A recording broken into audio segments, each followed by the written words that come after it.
Olá, alunos, todos bem? A partir da página 82 do livro didático de biologia de vocês, temos uma abordagem sobre membrana plasmática e a nossa aula hoje será sobre esse tema. Vocês já sabem que basicamente uma célula se organiza em membrana plasmática, citoplasma e núcleo. Claro que existe a exceção do reino Monera, que não possui um núcleo verdadeiro, um núcleo delimitado por uma membrana chamada de carioteca. Mas o resto das células dos seres vivos é nesse sistema: membrana plasmática, citoplasma e núcleo. Primeira coisa que vocês têm que saber são as funções da membrana plasmática das células. A primeira delas é o revestimento celular, ou seja, o que reveste uma célula é a membrana plasmática.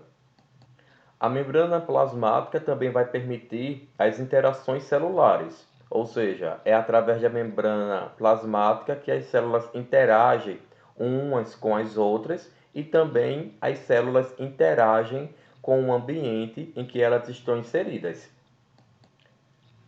Agora, a função mais importante de todas é a tal da permeabilidade seletiva. Ou seja, as substâncias elas vão passar pela membrana plasmática, mas existe uma seleção. É a membrana plasmática que escolhe quais substâncias podem entrar e quais substâncias podem sair da célula. A membrana plasmática é uma estrutura muito fina, você só consegue visualizar a sua composição, né, no microscópio eletrônico. Ela tem uma espessura de 8 nanômetros. Só para vocês terem uma ideia, para você ter a grossura de uma página de um livro, você precisaria empilhar 8.000 membranas plasmáticas, ou seja, é muito pequena.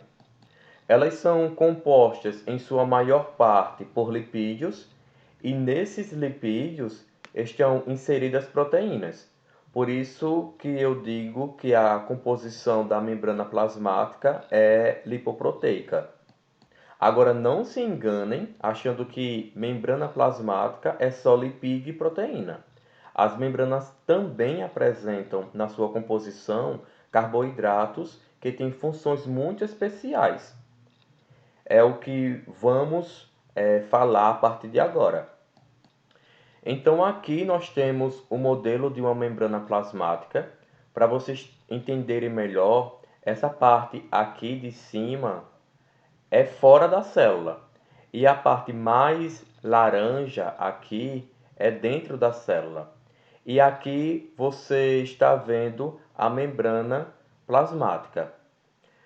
Primeira coisa que eu gostaria de chamar a atenção é que essa estrutura aqui, essa estrutura é o lipídio que forma a membrana plasmática, que nós chamamos de fosfolipídios.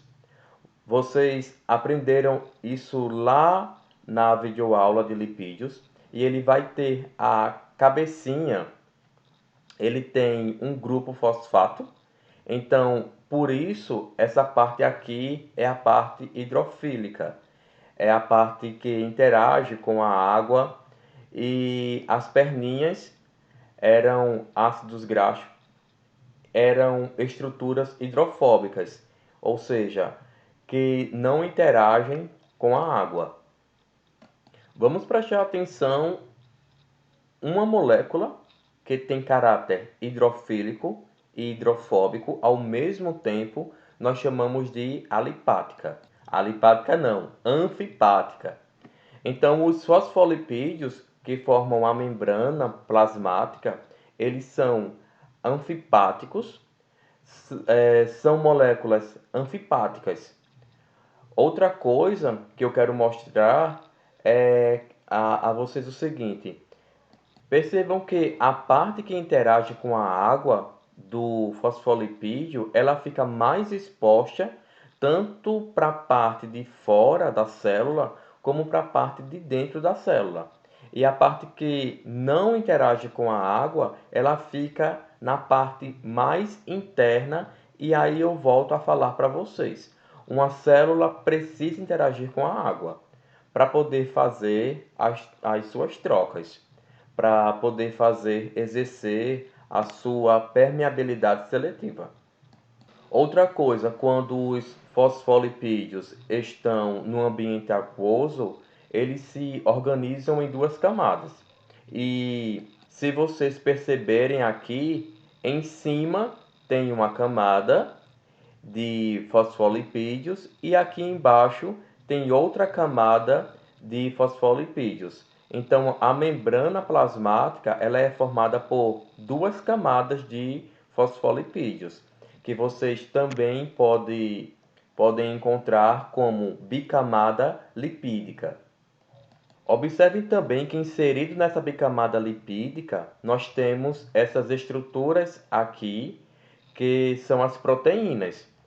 Por isso que eu digo que a composição da membrana plasmática ela é lipoproteica. Esse modelo aqui de membrana plasmática é conhecido como modelo do mosaico fluido. Esse modelo é o modelo mais aceito. A palavra mosaico se refere às proteínas e a palavra fluido se refere aos lipídios. Por quê? Porque quem dá fluidez à membrana plasmática são os fosfolipídios. E as proteínas, elas se movimentam pela membrana plasmática e elas ficam fazendo uma espécie de mosaico. Então, por isso, quando se fala mosaico fluido, mosaico se refere a proteínas e fluido se refere aos lipídios. Só para vocês terem uma ideia de fluidez da membrana plasmática, e os fosfolipídios também se movimentam nessa membrana, ambos rapidamente. Então, outra coisa, na membrana plasmática de animais, nós encontramos ainda um outro tipo de lipídio, que é o colesterol, tá aqui. O colesterol dá uma estabilidade térmica à membrana plasmática, mantendo a sua fluidez mesmo quando o organismo está exposto a baixas temperaturas. Chegamos ao final de mais um vídeo. Leiam o roteiro de estudo, respondam as atividades e fiquem com Deus.